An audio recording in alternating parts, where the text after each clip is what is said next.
Hello from super rainy Florida. Yes, it is super rainy here.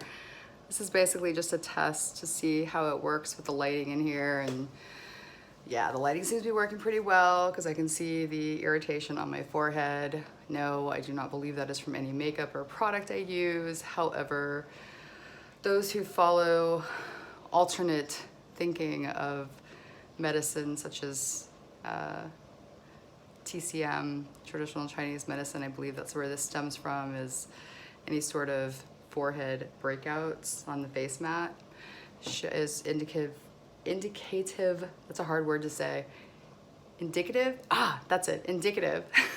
of a digestive issue. And I was definitely having some tummy issues yesterday and Friday. So yeah, this is what I'm dealing with right here. Do you see all of that wonderfulness?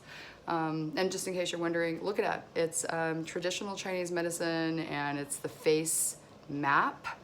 And just type in the word acne, and it'll also show that this area down here in your chin is related to hormones. I think this area is your heart or cardiovascular. I believe that's what it is, and each of the different areas has something specific to an organ or function in the body. I'm actually just popping on, really, like I said earlier, to test out the lighting and how close this thing is to me when it's recording. It's pretty close. If you see me looking down, it's because I'm either looking at what's on my desktop or my mirror, which is in front of me. I think I'm gonna actually move the camera down so it's more in my eyesight, so I'm not looking up here and then looking down and looking up here and back and forth. So it's a little awkward this way. I would also figured I would pop on. There were some questions during Laura's makeup tutorial, which was fantastic. I'm so glad she did it. I definitely learned a lot, and I'm so excited to be able to test it out. I'm actually gonna test it out tonight. I'm gonna do another smoky eye. I'm not going anywhere. I just got home, but I figured my new hair deserved to have some, you know, pretty makeup to go with it. So I'm gonna try and do another smoky eye. I'm gonna go a little bit more daring on this one and use some colors that I'm not used to using. I played it really safe yesterday, going with my standard oranges and reds. And I think I'm gonna step outside of my box today and see if I can try something new. I might even use some eyeshadow glue, which indicates I'll be doing like a glitter or some sort of a shimmer with glitter in it. But one of the questions that came up yesterday was regarding brushes. What brushes to use?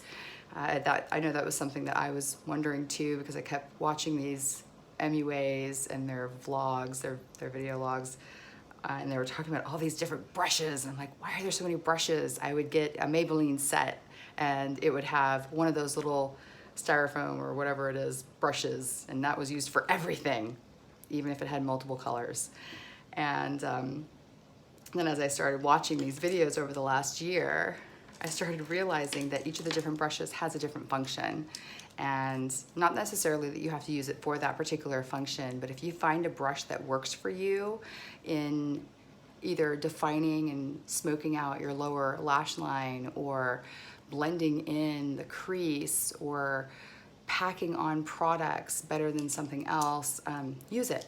There is no hard, fast rule on what you have to use as far as brushes go, but I have found over the last year and a half playing with makeup now that yeah, it's only been a year and a half. Ever since dance, 20 months ago, I definitely started getting into makeup after that.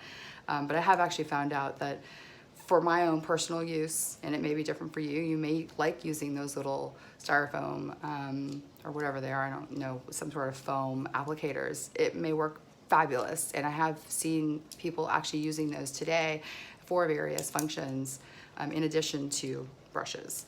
I love brushes, so for me that's what works. And I have a couple of different types sitting in front of me right now, and I'm going to start with the packer brush. At least that's my understanding of what it's called. This is one that's going to be way more dense. This is one that's going to apply a large amount of product onto your eyelid or around your eye area, wherever it is you're applying. Here's a couple of different styles right here.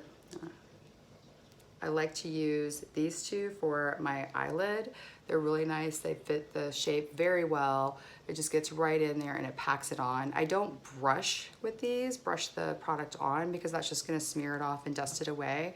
But if you pack it on there, it actually starts to build up and becomes more opaque. And then this one right here, I like to use it when I am adding to my crease, just to pack on product in that small area. There are a couple of other brushes. These aren't necessarily packer brushes, but I do use these to apply, since I'm speaking of the outer crease. That's this area right here on your eye. Doop, doop, doop.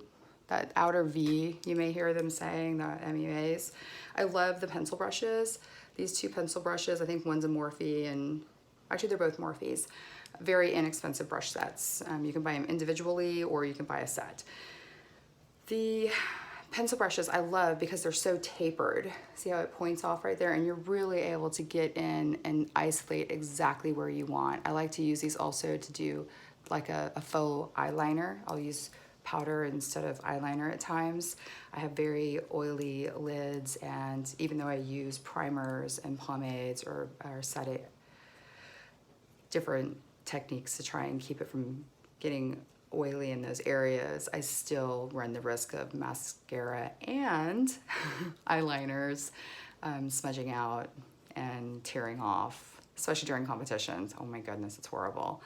So yeah, but I love using the pencil brushes for that. And then there's blending brushes. So yesterday when we were in the class, Laura had us add on our transition shade, and that was done using blending brushes. These are my three favorite that I have right now in my collection. And this one is the MAC 217, I believe it is. It's one of my larger brushes and compared to these two. This one I use when I'm more just trying to clean up an area and just buff out those edges, especially up in this area where it's a little bit larger, and I can just kind of get across it and just hold it back here and just circle around it very lightly. Always clean. And then these two right here are Morphe brushes. I think they just came in a set. Oh, I'm mistaken. These are e.l.f. and they're both blending brushes. However, this one, I don't know if you can tell. Yeah, there you go. It's thinner here, tapered up, and then it's wider there, tapered up, versus this one, which is kind of like a teardrop shape, and it's tapered up all the way around consistently, and it doesn't have that flatter edge. The reason I have two different ones is I really love this flat one when I'm dealing with packing on a little bit of product right in here and then just slightly windshield wiper motion back and forth in a small area. Whereas I'll use the tapered teardrop one, doing the same thing. I can pack it into those areas and then just kind of buff it out lightly as I need to, just to blend and soften from the lid, the movable lid, to the crease into that transition area of the eyelid, the non-movable eyelid section. What else? Oh, this guy right here is a pixie brush, and I use this to add powder onto my eyelid after I have put down my base or my primer, or a white eyeshadow, which sometimes I use as that, just to make sure I've got a nice set area for my eyeshadow to set on. And I think there was one more that people were asking about. Oh, the spoolie. What do you use a spoolie for? I have only one spoolie. Oh, there it is. I have two actually. One that came on the end of a brow brush. But anyway, I have one spoolie, and I really only use this for my eyebrows when I'm brushing them up as I'm actually doing my eyebrows. There is this brush.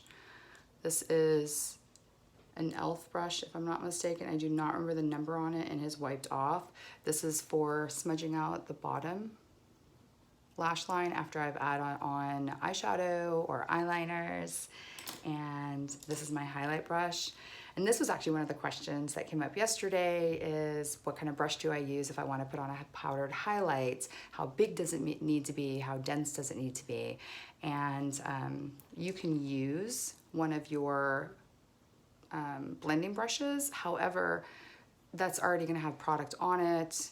eyeshadow, whatever it is you might have put on and blended out, why not just dedicate your powdered highlight to one brush? That way you always know it's only gonna have your highlighter on it, so you don't have to worry about putting eyeshadow on your cheek, which I could definitely see that happening.